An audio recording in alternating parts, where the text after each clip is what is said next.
Today we have simplifying algebraic expressions.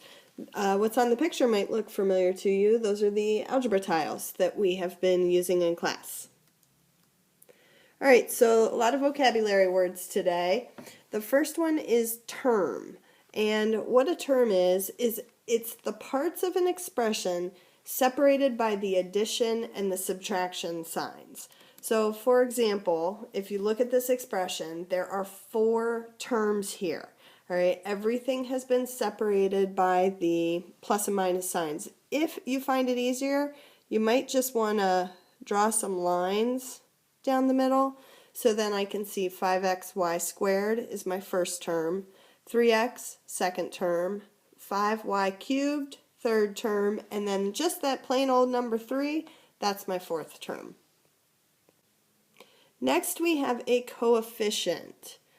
And what a coefficient is, it's the number that's being multiplied by a variable. So for example, 6x cubed, 6 is your coefficient. 6 is being multiplied by the variable x. And remember that little number in the corner, that is your exponent. All right, but 6 is the coefficient, the number being multiplied by the variable. Now, like terms. Just like it sounds, it's terms that contain the same variables. They look alike. So I like this little chart here, this little table, because it really gives us some examples. If you look at the like terms, if you look at 2x and negative 7x, they both contain the same variable x. Does not matter that one number is positive and the other number is negative. We're looking at the variables. Same thing, our next one, we've got x squared and x squared. Same variable there. Those would be like terms. Our next example, they both have xy.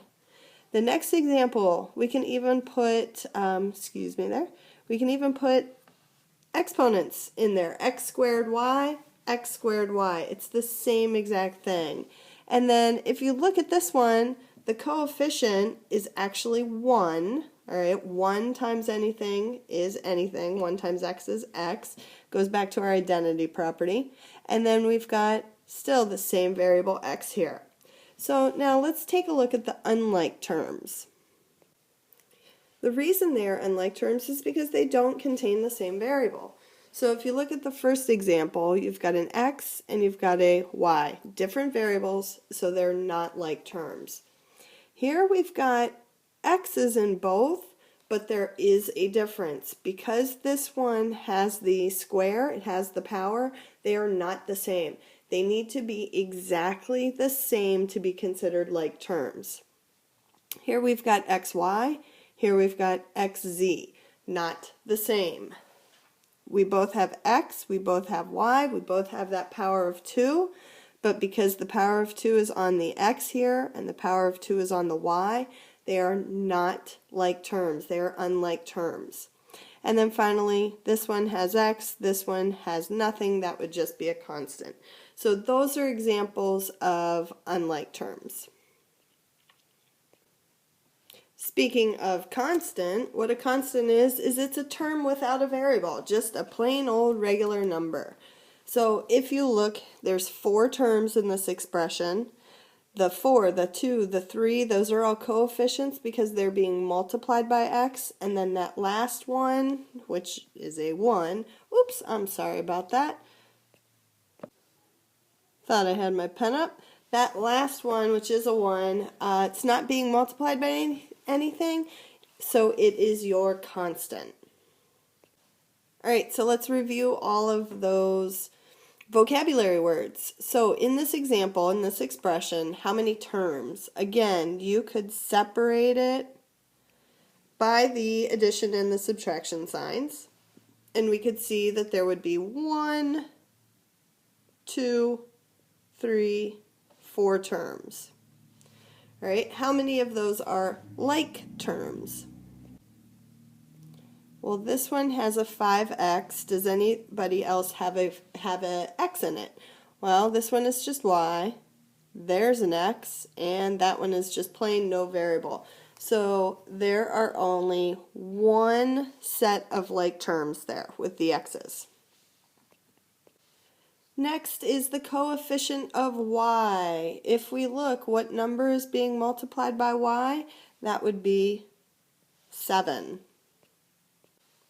And then finally, what is the constant? The constant is a single number or digits not being multiplied by anything, and so that constant is 2.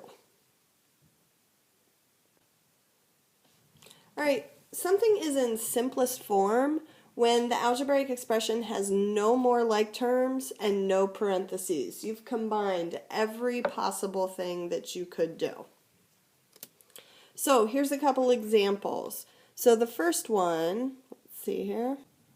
We've got 4x plus 6 plus 2x. The first thing you need to do is you need to see if anything has like terms. Well, I see this 4x, so go through, does anything else look like that? Does anything else have just that variable, the x? There's the 2x. Here's the trick. Again, take the sign in front of the number. That's going to tell you what to do. So I need to combine these two. This is what's called combining like terms. So if I have 4x and I add that to 2x, then I'm going to have 6x. And then we're just going to write, the remaining part of our expression, which happens to be plus 6. And guess what? We're done. Again, when you simplify, it doesn't necessarily mean it's going to go down to a single number. But this is it. We can't combine anything else. We can't multiply 6 by x because we don't know what x is. And we can't add 6 because those aren't like terms. We are done with that example. So look at the second one. Does anything look like that 5n? Well, sure. This n right there. So now read what that says. It says 5n minus n. What you're doing is you're going to take away how many? There's an imaginary 1 right here. All right, so 5n minus 1n is going to give you 4n. And look and see what else you have. I see a plus 2 and a minus 6. Well, 2 minus 6 is going to give us negative 4. Again, we are done. We cannot simplify any further. Last example. It's a fun one. Look at it. It's got the distributive property in there. We can't just combine our 6y and our 2y because outside the parentheses it's being multiplied by that 3. So we need to do the distributive property first and then possibly combine like terms. So we're going to take that, and look at it. This really is a fun one. We're going to take that negative 3, multiply it by x, then take that same negative 3 and multiply it by negative 2y. So I'm just going to rewrite my 6y here. Now, negative 3 times x is negative 3x. Negative 3 times negative 2y, negative times negative is a positive. 3 times 2y is going to give me 6y. Now look, can I combine anything? Does anything look like that 6y? Well, absolutely. That other 6y. Sorry, I've got a lot of repeating numbers here. So 6y plus 6y is going to give me 12y. Rewrite the expression. Can I combine anything else? We've got 12y minus 3x. Those are different variables, so you cannot combine. You are done with that. All right, we're going to do a lot of practicing tomorrow. I will see you then.